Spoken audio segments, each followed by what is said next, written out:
Povo de Deus, paz do Senhor Jesus. Podeis assentar. Esse culto está extraordinário. Desde os primeiros louvores, o Senhor tem confirmado que há um povo aqui sedento pela presença dEle. O primeiro grupo que dançou ao Senhor expressou um pedido: me deixa aqui no quarto, fica comigo aqui no quarto para te sentir. O segundo grupo clamou pelo toque do Espírito que é secreto. E o pastor Samuel, assim como a pastora Adélia, oraram e falaram muito sobre oração. Deus jamais expressa as verdades da oração a um povo que não tem vontade de ter contato com Ele. Então, se o Senhor está falando conosco desde o início do culto, através dos louvores, sobre desejo de intimidade, eu quero seguir no raciocínio do culto. Eu não quero me desligar do que está acontecendo no culto.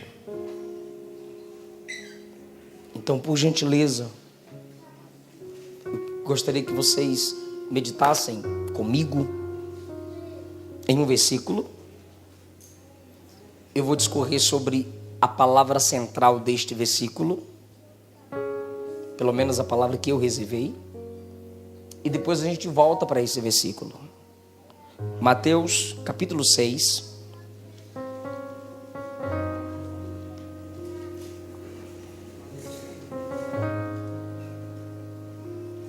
Aleluia. Posso ouvir um aleluia?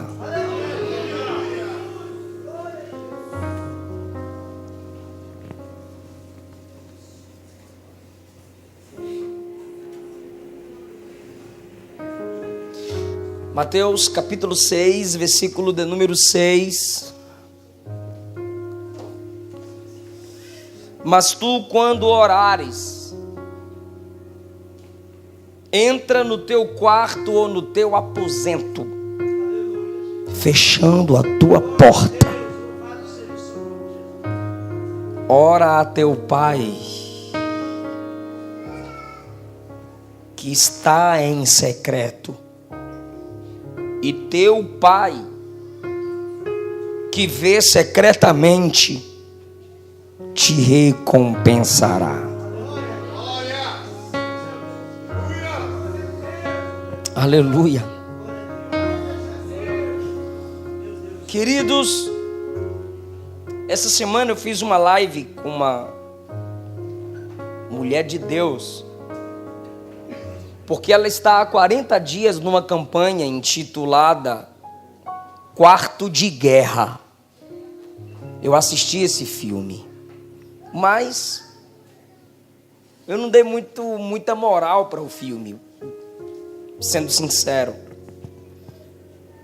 Até porque eu não gosto muito de assistir filme, prefiro desenho.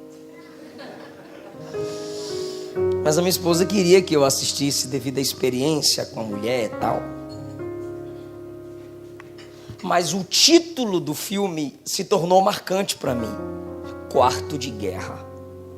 Porque eu tive muitas experiências com quarto. Eu ouvi meu pai me xingar do quarto quando eu queria orar em casa. Um cômodo separado por cortinas, uma lâmpada só que iluminava a casa inteira. Bairro Nossa Senhora da Vitória, Rua São Lucas, número 76, Ilhéus, Bahia, onde cresci. Até aqui.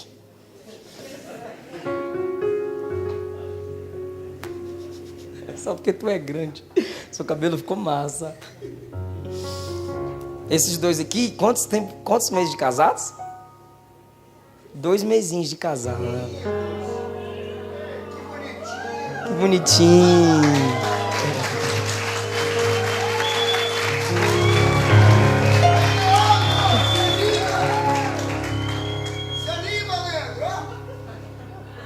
Só que ela já mudou o cabelo dele. Então eu tive experiências com quarto. Eu disse que o título do filme, pastor Procópio, Quarto de Guerra, foi marcante para mim. Não por causa do filme, que eu não dei moral para o filme, diante de Deus. Mas o título chamou minha atenção e pelo que acontece no filme. É muito profundo o que acontece ali, o clamor daquela mulher. Oração é algo muito terrível. Então a experiência que eu tive do quarto é que do quarto meu pai me xingava: apaga a lâmpada. Aí eu não apagava, eu continuava lendo a Bíblia. E ele vinha, puxava a cortina e perguntava: eu não mandei você apagar? Eu falei: eu não ouvi. Ele vinha e apagava. Eu esperava 30 minutos, 40 minutos de joelho em oração. Eu acendia de novo, meu pai me xingava e mandava apagar a lâmpada, até que ele veio e quebrou a lâmpada. Eu fui ler Bíblia no banheiro. Não sei se você já teve banheiro assim, do lado de fora, cercado de madeira, sem teto. Do tanque com um balde tirávamos a água. Coloquei uma tábua em cima do vaso. Me ajoelhei e fui ler Bíblia, porque eu ouvi no ginásio de esportes o pastor Gesiel Gomes ensinar: ao ler a Bíblia, tente ler de joelhos, se humilhando diante da palavra do rei. Aquilo foi marcante para mim. Uma outra experiência de quarto que tive foi quando não tínhamos o que comer em casa. Meu pai, minha mãe, mais 5 irmãos. E minha mãe disse: filho, hoje não temos o que comer. Quando eu pensei que minha mãe ia reclamar, ela disse: você ora na igreja, que já começou o círculo de oração, e eu vou orar aqui no quarto. Eu fui orar na igreja, no círculo de oração. Minha mãe ficou em casa no quarto orando. E eu voltei para casa depois do círculo de oração. E minha mãe estava em prantos no quarto. Eu disse: mãe, orei. E ela veio em lágrimas, saiu do quarto e disse: eu também. Pelo eu também dela, eu disse: Deus não respondeu. Parou uma caminhonete na nossa porta. Desceram R$500 em compras. Com papelzinho: é aqui que mora Eliseu? Eu disse: é mesmo, eu. E disseram: alguém passou lá no nosso escritório e mandou entregar R$500 em compras aqui. Eu tive outra experiência de quarto. Com 12 anos eu fui pregar em Brasília, gostei. E pedi minha mãe para ficar. A minha mãe orou 3 dias e Deus disse: deixa. Eu fiquei na Sambaia, quadra 320, na casa do irmão Erasmo e irmã Glória. Eles tinham um filho, Anderson, solteiro na época, e disseram: só temos um quartinho lá em cima, você fica? Eu disse: eu fico.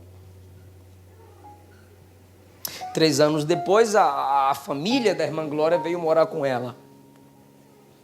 E disseram: você não pode mais ficar com a gente. Eu tinha 15 anos. Eu disse para a Bahia: eu não volto. Liguei para um pastor e disse: eu vou ter que mudar da casa onde estou, o senhor me recebe? Ele disse: te recebo, mas eu não tenho onde te colocar para morar, só tenho um quartinho em cima da igreja. Nesse quartinho foi onde Deus me deu mensagens que eu prego até hoje. Naquele quarto eu escrevi 6 cadernos de 100 folhas, todos sermonados nas 2 partes das páginas. Para aquele quarto, para morar comigo, eu trouxe o Daniel, que hoje faz minha agenda, paguei seu curso de design. Eu trouxe o Felipe, compositor, produtor, cantor da casa USP, o moreninho de touca, meu irmão.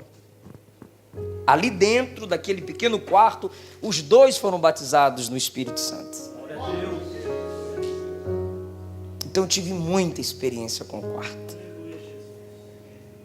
Enquanto as meninas dançavam e cantavam aqui, me deixa ficar a sós contigo no meu quarto.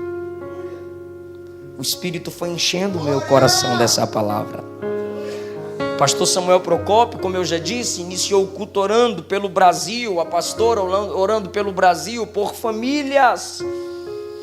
E Deus me disse que está com saudade da intimidade de algumas pessoas com Ele aqui no quarto.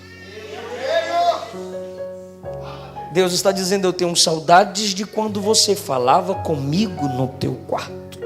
Porque é bom orar publicamente. Só que ao orarmos publicamente, expressamos fisicamente uma devoção diante das pessoas. As pessoas que nos veem orando publicamente dizem: isso é resultado de uma vida íntima com Deus. Vãs repetições é resultado de orações fracassadas. O pastor Samuel Procópio diz que não, quem não ora tem problema mental. Tu é doido, irmão. Tu não pensa direito. Ou seja, quando eu oro publicamente, eu expresso fisicamente uma devoção que quem me vê diz: rapaz, esse aí tem vida com Deus em casa. Mas se eu expresso publicamente orações e expresso publicamente, fisicamente, devoção que eu não tenho em casa, eu sou um hipócrita. Porque se eu oro publicamente, as pessoas estão me observando. As pessoas que estão me observando estão se inspirando em mim. Então, no culto alguém se inspira com meu levantar de mãos. Mas em casa meus filhos não se inspiram com o ato de eu me dobrar. Então não adianta a igreja onde congrego se inspirar com minha adoração, com os meus movimentos, se em casa minha esposa, meu filho não me vê de joelhos prostrado. Meu Deus, que os movimentos aqui sejam fruto da devoção no seu quarto.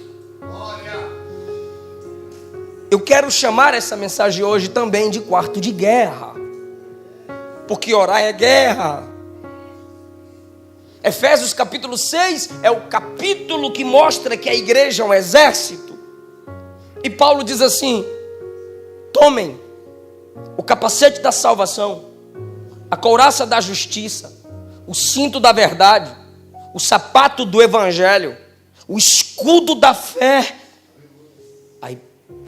a espada do Espírito. Ele conclui: orando em todo o tempo.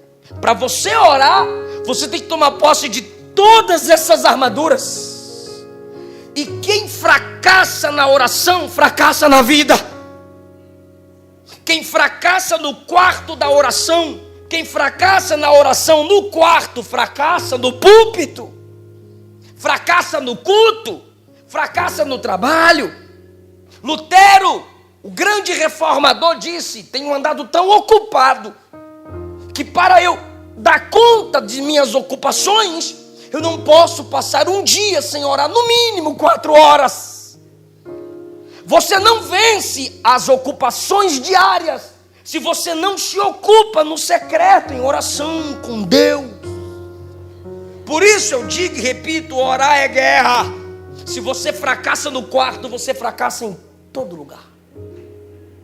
Por isso Jesus diz: quando fores orar, entra no teu quarto, fecha a porta, ora em secreto a teu pai que está em secreto, e teu pai que te vê em secreto te recompensará. Você escolhe o que será seu quarto. Você moça, você rapaz, escolhe que instrumento seu quarto será para você. Fracasso? Eu poderia ter em minha memória apenas experiências negativas do quarto, quando de lá meu pai me xingava e dizia: não vai ler Bíblia, não vai ler Bíblia com a lâmpada acesa. Eu poderia ter uma experiência negativa do quarto, 5 irmãos, a maior bagunça, brincando o dia todo, até das brigas a gente tem saudade. Mas 3 anos, virada de ano, Natal, sozinho, dentro de um quarto.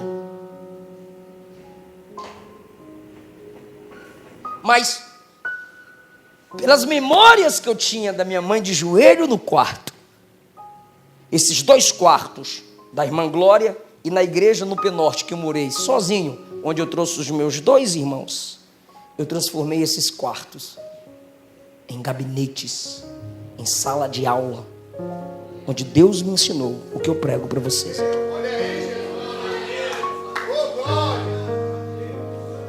Uma vez me perguntaram em quem você se inspirou, em qual grande pregador, e ele falou vários pregadores famosos.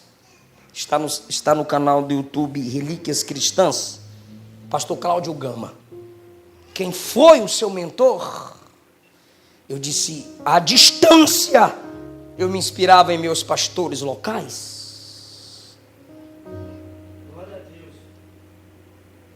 Quantas e quantas vezes eu ia para o culto com o versículo marcado e sentava na frente, dava glória a Deus com a Bíblia assim, para ver se ele me dava a oportunidade. Ele não me dava, mas eu amava o culto de doutrina. Ele não sabia, mas eu dizia, um dia eu prego assim. Então, a minha sala de aula, irmãos, foi o quarto que eu decidi torná-lo sala de aula. Só que você decide. Olhe para Acasias. 2 Reis, capítulo 1, diz a Bíblia: e caiu Acasias da grade de um quarto alto. Existem pessoas que o seu quarto é o ambiente da sua queda.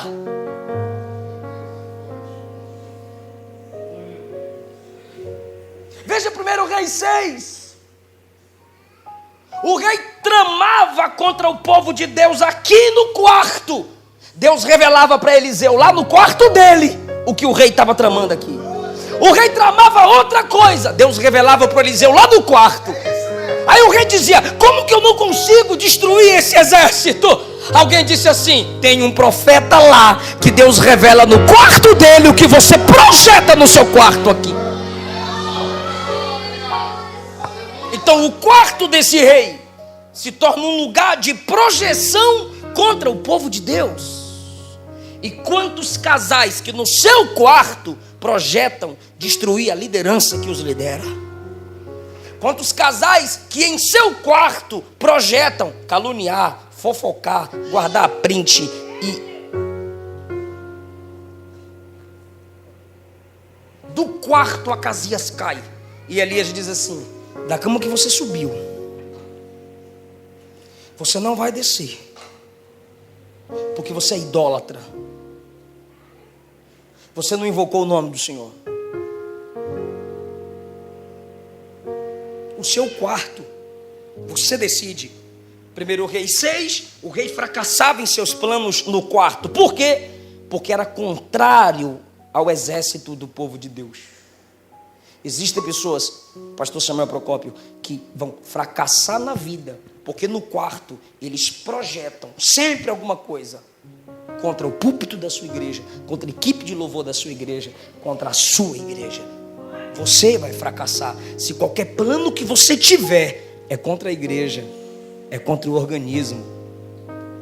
Acasias, do quarto alto, o lugar é alto, mas é um quarto. Seu quarto alto é o ambiente de sua queda. Muitas pessoas têm o quarto como ambiente de suas quedas. Gênesis 20, Abimeleque, na cama, no quarto, desejava tomar Sara, mulher de Abraão, por mulher. Deus veio no quarto e disse: se você tocar nela, eu mato você. No quarto, cama com Dalila. Juízes 16. E não sabia Sansão que dele o espírito já havia se retirado.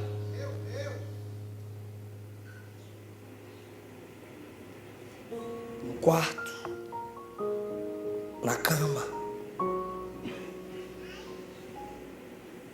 Gênesis 39, a mulher de Potifar olha para José no quarto. O desejo é levá-lo à cama. E José larga a capa, corre, mas não larga a santidade. Porque José disse: eu não posso frustrar no quarto aquilo que me levará à sala de um trono. Se você fracassar no quarto, Deus não te levará às salas dos tronos que Ele tem para você. Eu sei que é difícil, jovem. Eu sei que é difícil, filho. Esse mundo é pornográfico. Esse mundo é sexualizado. Mas tira o olho da cama. Tira o olho da pornografia, José. Foca no trono. Bem-aventurado é o jovem que suporta o jugo da mocidade. É jugo, carrega. Foge, apaga, sai do grupo, bloqueia, desliga a Netflix. Mas não deixa seu quarto ser o ambiente da sua queda. Porque você está vendo na Bíblia, Sansão, Abimeleque, pecando contra Deus no quarto. Jezabel, em Apocalipse 2, se interpretado literalmente, capítulo 2, versículos 20 a 22, eu tenho contra essa igreja que tolera a mulher Jezabel, que se diz profetiza, ela ensina e seduz os meus servos a se prostituírem. Eis que eu a lanço na cama de dores e numa grande tribulação os que cometem com ela o adultério. Olha só, ensina e sensualiza, e eu colocarei na cama, se é na cama que vocês adulteram contra mim, na cama da dor eu colocarei vocês. Quarto é coisa séria, irmão. Segundo Reis capítulo 4, Eliseu está num quarto que a mulher preparou para ele, e Eliseu diz a Geazi: chama a dona da casa. Ela vem, e diz a Bíblia, e ela se pôs à porta. Por que ela não entra no quarto? É porque tem 2 homens lá, ela sabe o limite dela.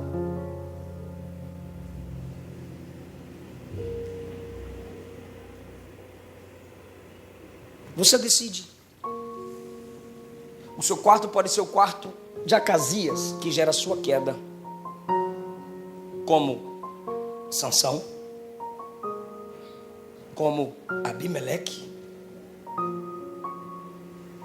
O seu quarto pode ser o ambiente da sua derrota, como Apocalipse 2.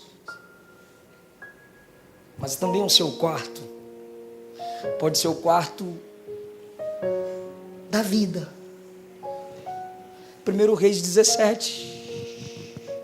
Profeta, tem um quarto ali que tu podes ficar. Ah, obrigado, eu vou ficar lá. Aí o menino dela adoece e morre. Aí ela diz ao profeta: meu filho morreu por causa dos meus pecados. Sua presença aqui, profeta, me lembra dos meus pecados. Você é tão santo que eu me culpo pela morte do meu filho. Meus pecados mataram meu filho. Elias pega o menino morto e leva para o quarto. Leva o menino para o quarto e diz: o Senhor afligiu essa mulher que me recebeu matando o filho dela. Rogo-te, ó Deus, devolve a vida do menino. E diz a Bíblia, o menino reviveu. Acasias, inimigo de Elias, no quarto, morte. Elias, o profeta que Acasias desprezou, no quarto, ele é instrumento de vida. E Elias gera um discípulo, Eliseu. A mulher vê Eliseu passando e diz ao seu marido: tenho observado que este que passa sempre por nós é um santo homem de Deus. Façamos para ele um pequeno quarto. Pode ser pequeno o quarto, tá? Grande é o Deus que te ouve orar lá. Vamos colocar móveis nesse quarto: uma cama, uma cadeira, uma mesa, um candeeiro. Mas Eliseu andava com Geazi. Mas ela só colocou uma cama, uma mesa, um candeeiro, uma cadeira. Mas Eliseu andava com Geazi. Ela está dizendo, problema de Geazi. Na minha casa só tem espaço para Eliseu. Existem pessoas que você recebe no portão, existem pessoas que você recebe na garagem, existem pessoas que você recebe na sala. No quarto é intimidade. Por isso que Deus gosta de te ver orar no quarto. Ele profetiza, ela engravida, o menino cresce e o menino diz assim, vou ficar com meu pai. E foi ficar com o pai, o menino. No campo, sol quente, o menino grita, ai minha cabeça. Ele disse o que todo pai diz, leva para a mãe. Levou o menino para a mãe. O que a mãe fez? Colocou o menino no seu colo, sobre o seu joelho, até o meio-dia. Até que horas? Meio-dia. Então naquele dia, o período do almoço foi muito triste. Ela pega o menino morto e leva para o quarto do profeta. E ela vai ao profeta. O profeta manda Geazi. Geazi coloca o bordão sobre o rosto do menino, nada acontece, Eliseu vem. E diz a Bíblia, se deita sobre o menino, se identificando com o morto, sentindo a dor da mãe e sentindo o corpo do morto. Ele deita sobre o menino até a carne do menino aquecer e ele clama, ele ora e ele imita o seu mentor Elias. É a vida sobre a morte, não foi o contrário. E quando Eliseu ora, diz a Bíblia, o menino espirrou 7 vezes. Pode falar isso? O menino espirrou quantas vezes? 7 vezes. Diga, espirrou. O espirro é nada mais e nada menos do que a limpeza do pulmão. Impureza para fora. Impureza para fora. 7 vezes. A impureza sai. Diz a Bíblia, o menino abriu os olhos e levantou. Ou seja, uma oração no quarto faz o morador da casa espirrar 7 vezes e a vida retorna. Sabe por quê, irmão? Porque a oração no secreto do teu quarto gera limpeza familiar. Irmão, pode ser que ninguém ore na sua casa, mas se no seu quarto você tem intimidade com Deus, através da sua vida, Deus faz a limpeza do pulmão da casa, de dentro para fora. É por isso que Ele está te convidando de volta para o quarto. Aí você diz, pastor, e o Novo Testamento? Maravilhoso. Atos capítulo 9, Pedro está arrebentando. O Senhor já separou Saulo, mas Pedro tem a unção. E de repente ele diz, eu preciso visitar algumas igrejas. Quem está me ouvindo?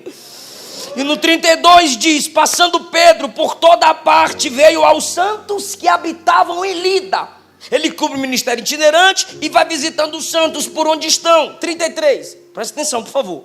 Achou ali certo homem chamado Enéas. Por favor, diga achou. Ou seja, não tem firmeza, ele é paralítico, ele não tem um ponto referencial geográfico. Pedro o achou. Pedro está andando de repente, olha, tem um rapaz aqui, qual é o seu nome? Meu nome é Enéas. E como ele está numa cama há 8 anos, era paralítico, e Pedro disse, Enéas, Jesus Cristo te dá saúde, levanta e faz a tua cama. Logo se levantou. Logo se levantou. Pode repetir? Logo se levantou. Ok. Aleluia. 35. Todos os que habitavam em Lida e Sarona viram. Pode repetir o viram? Viram. E se converteram ao Senhor. A diferença é agora. 36. Havia em Jope uma discípula chamada Tabita. Opa, Enéas é achado, ela é discípula. Então ela se tem certeza que vai ser encontrada ali, porque ela é discípula. Ele foi achado. Tem gente assim, pode ser que você ache aquele crente num domingo, pode ser que não. Pode ser que você ache ele na escola dominical, mas pode ser que não. Pode ser que você o encontre no culto de oração, mas pode ser, eu acho que vai. É o Enéas. Agora ela não, ela é discípula. E quando se é discípulo, irmão, havia em Jope uma discípula. Sobre Enéas não começa assim. Pedro passa nos lugares e acha Enéas. Havia em Jope uma discípula, que traduzido se diz Dorcas. Ela estava cheia de boas obras. Opa, o paralítico, o normal é ele receber. O paralítico normalmente ele recebe. Dorcas é apresentada assim, cheia de obras. Eu preciso muito que você não perca isso. Enéas recebe, Dorcas é cheia de obras. Interpreta isso, ela é cheia de obras, então ela faz, ela dá. Ele recebe, ela, e a Bíblia diz, é melhor do que ele é achado, ela não é achada. Por acaso, ela tem um compromisso local, é discípula. Ele recebe esmolas, ele é carregado, ele recebe das pessoas, ela faz pelas pessoas. Ele é um receptáculo, ela é uma fonte. 37. E aconteceu que enfermando ela, morreu. Eu estou pedindo para você repetir, porque eu vou mostrar os contrastes. Quer dizer, já estou mostrando. Enfermando ela, morreu. O que aconteceu com ela? Ela enfermou e aconteceu o quê? Peraí, Enéas fica paralítico e é curado. Ele adoece e é curado. Ele só recebe, ele é achado, adoece, é curado. Ela tem obras, ela tem compromisso local, adoece e morre. Quantas vezes, irmãos, você já disse assim, pelo menos eu, até estressa, não tenho o compromisso que eu tenho, não tenho a vida que eu tenho com Deus, mas parece que é tudo mais fácil, porque aquele sem compromisso adoece e é curado, aquela que tem adoece e morre. Mas a igreja era inteligente, por isso que é bom você congregar numa igreja inteligente, por isso que é bom você congregar numa igreja que valoriza a palavra, por isso que é bom você congregar numa igreja que ama as coisas de Deus. Por quê? Versículo 37 do capítulo 9. Tendo-a lavado, a depositaram num quarto alto. Eles disseram, vamos levá-la para o quarto. Quem sabe eles criam naquilo que você está começando a crer a partir de agora.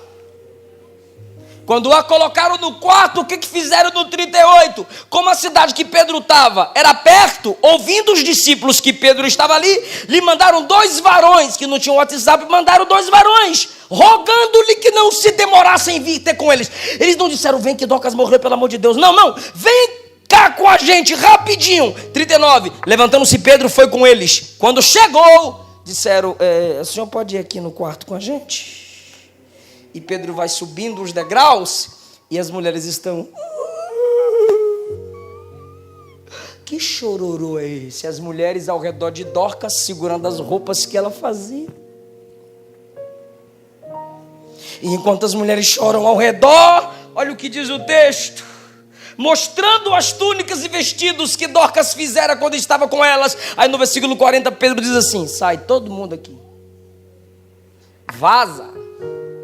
Parece que Pedro está lembrando de Jesus entrando na casa de Jairo, indo até o local que a menina está e disse, ninguém entra na casa, só o pai e a mãe da menina. E os discípulos, Pedro, Tiago e João. Então Pedro lembra desse momento, quem sabe? E agora Pedro diz: sai todo mundo. Eita Deus. E todos começaram a sair do quarto. Versículo 40. Quando todos saíram do quarto, Pedro se pôs de joelhos.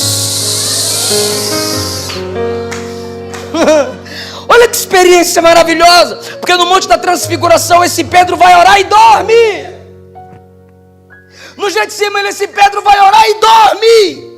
Mas num quarto, ele se lembra de um dia do seu mestre em um quarto, tomando uma menina pela mão e dizendo: menina, levanta-te.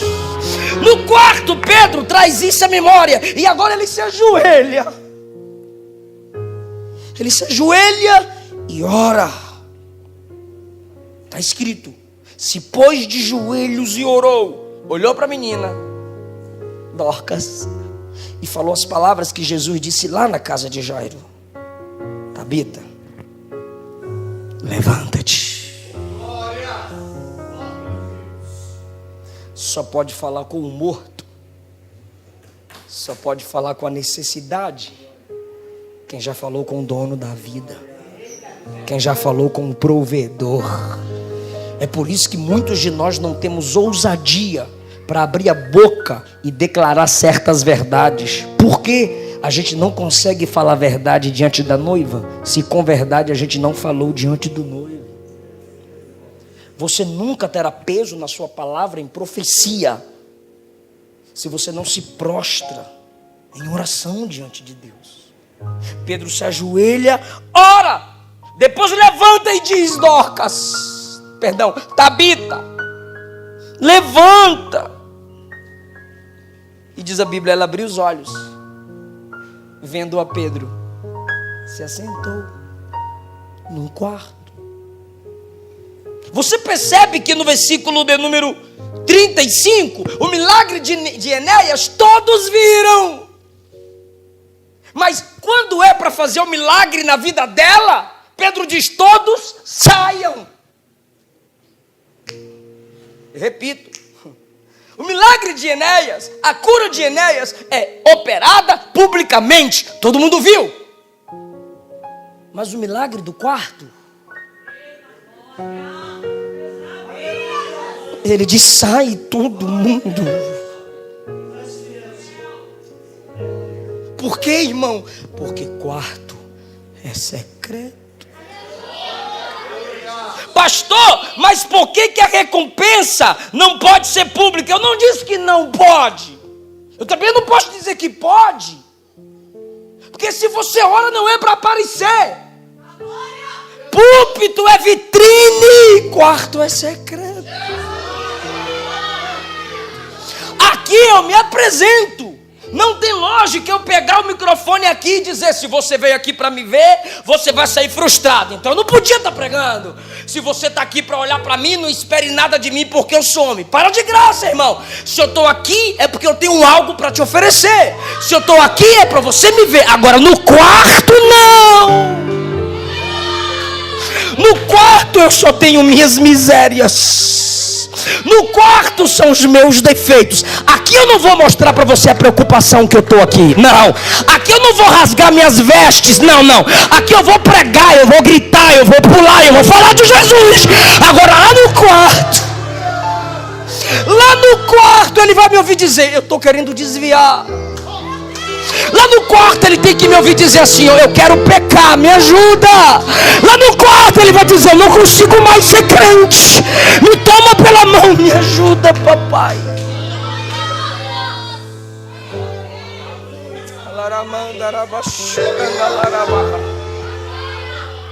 É por isso que ele tem saudade do quarto, porque nós estamos assumindo máscaras quando entramos no culto. E a gente parece, tá tudo bem, mas o Espírito me faz sentir saudades. Não é aqui que eu te encho. Muita gente tem desejo de púlpito, mas não tem saudade do quarto. E Deus não te quer no púlpito, Ele te quer no quarto. Porque aqui eu sou diante de você, lá somos diante de Deus.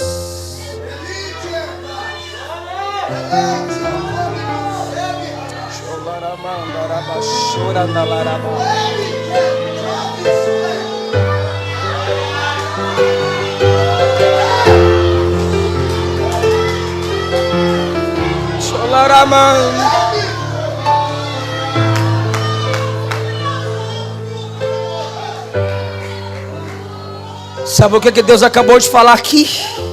Através do servo dele? Eu não vou entrar na sua casa pela sala. Eu não vou entrar na sua casa pelo teto. Eu entro na tua casa é pelo quarto. É do quarto para fora, irmão. Entra lá, dobra o joelho. Porque quando você entrar no quarto, eu entro na sua casa. Quando você fechar a porta do quarto, eu abro a porta do céu sobre a sua família. Ah, se você entendesse.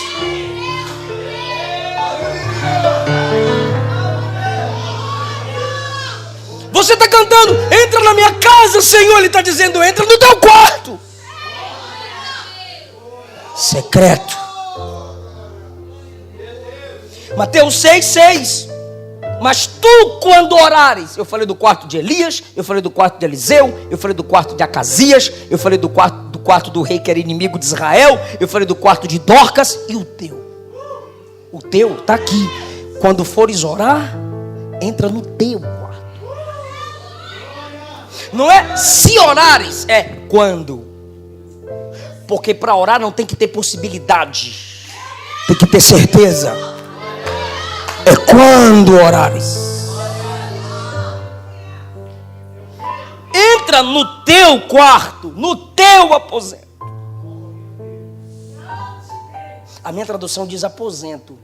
Eu fui fazer a exegese do texto. É despensa.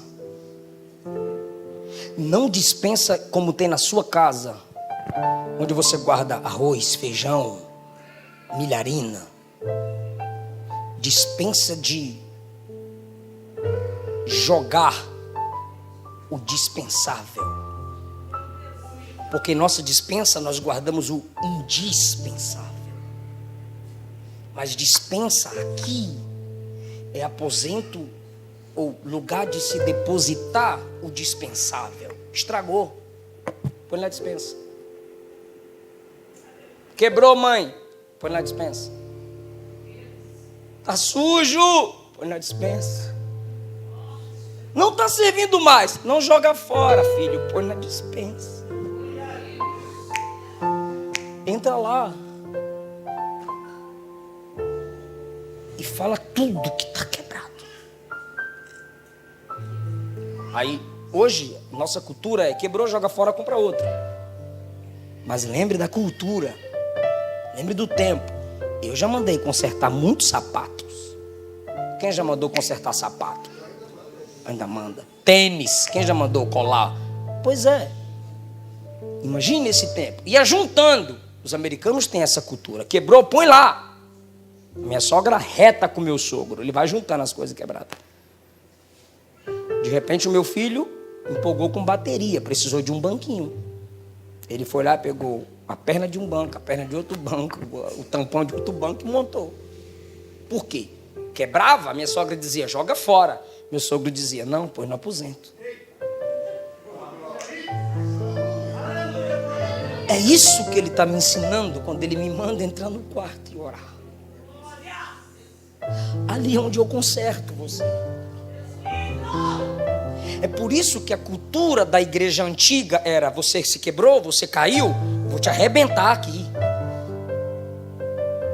Não, a gente não precisa fazer isso. A gente proíbe quando não tem conteúdo para ensinar. A gente ensina. E o que Jesus faz? Está quebrado? Não joga fora. Manda orar. Vai para o aposento e fala o que está quebrado. É sério. Você vai chegar diante do psicólogo ele ou ela vai olhar para você e dizer assim: pois não. Aí você vai dizer: pois não o quê? Ela vai dizer: pois sim. Fale. E você vai falar e ela vai dizer: E você vai falar e você vai dizer, e ela vai dizer: Quando você falar tudo, você vai dizer: estou bem. Entra no aposento. Também funciona. Lança sobre ele toda, mas toda a tua ansiedade. Porque ele cuida de você. Ele conserta você. Então, antes de colocar no Face, se sentindo triste, entra no quarto e fala tudo. Tudo que está quebrado. Talvez é lá que ele mostre que você está quebrado.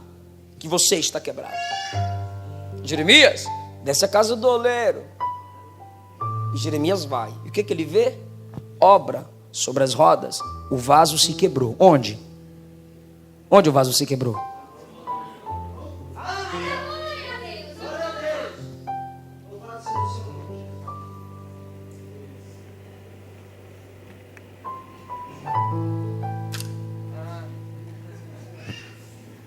Ali no aposento, ó, tá quebrado, meteram o dente. E você vai para o quarto. Por quê? Porque ali é o lugar de onde se está quebrado. Porque a maioria pensa assim: eu tô na carne, vou para o quarto pecar. Não. Vai para o quarto, cai de joelho e diz: Senhor, eu estou querendo pecar. Senhor, eu estou querendo meter o pau na cara de um cara aí, Senhor.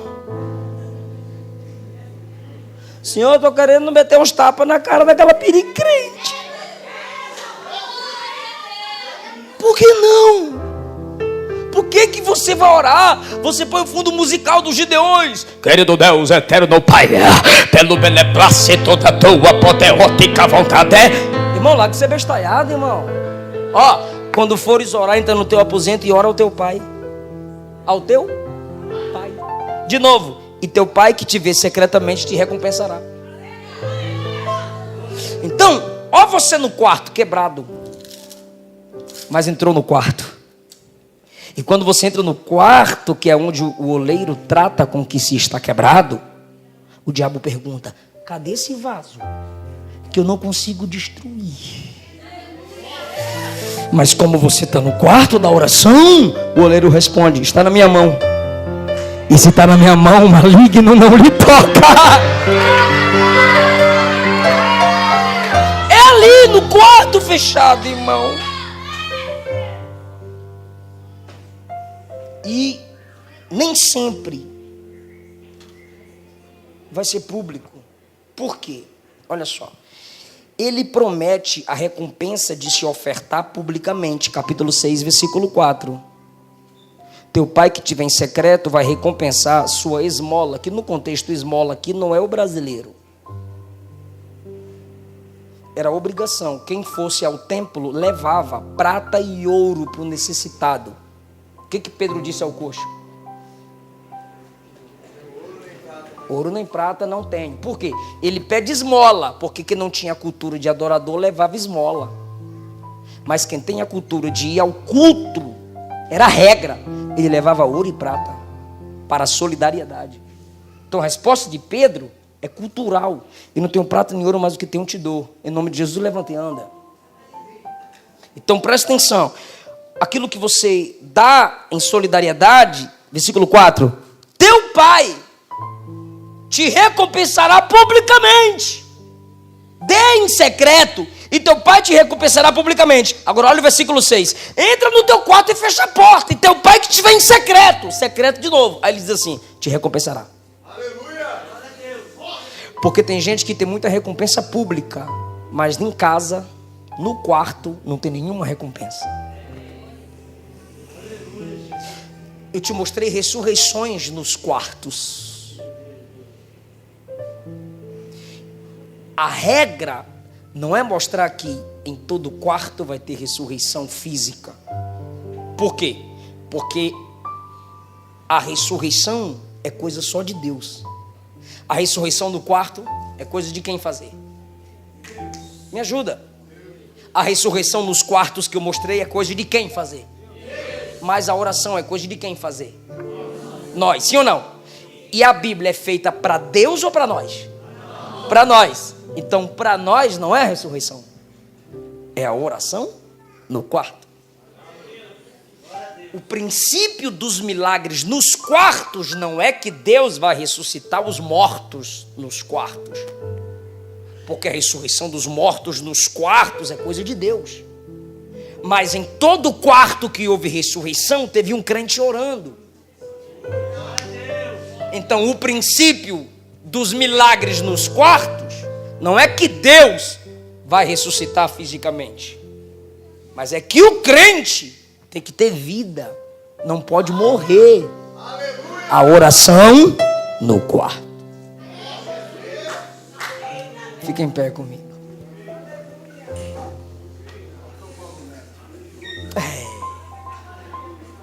Eu não sei cantar, mas eu tô com ela na mente. Entre no quarto e feche a porta. Chegou a hora de falar com Deus. Dobre o joelho. Que toma todo esse lugar. Sinta a glória. Que coisa linda, meu Deus. Sinta a glória do Pai. Agora eu esqueci.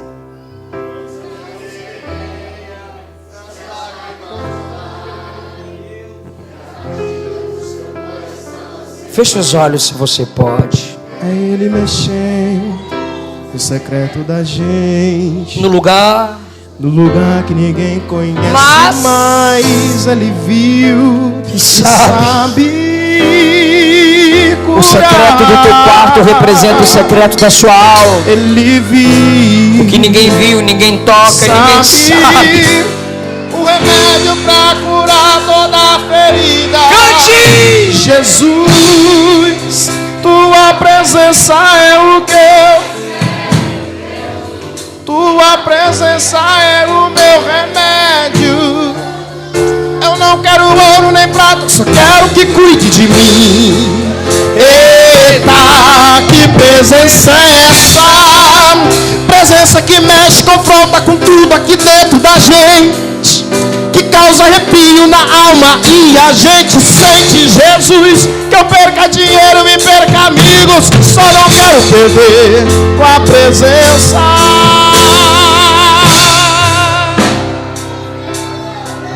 Tua presença, tua presença, que eu perca tudo nessa vida, só não quero perder. Pastor, ora por nós e canta. As lágrimas rolar e as batidas do seu coração acelerar. É Ele mexendo no secreto da gente, no lugar que ninguém conhece mais. Ele viu e sabe curar. Ele viu e sabe o remédio pra curar toda a ferida. Jesus, tua presença é o que eu mais quero. Tua presença é o meu remédio. Eu não quero ouro nem prata, só quero que cuide de mim. Que presença é essa? Presença que mexe com tudo aqui dentro da gente, que causa arrepio na alma e a gente sente. Jesus, que eu perca dinheiro e perca amigos, só não quero perder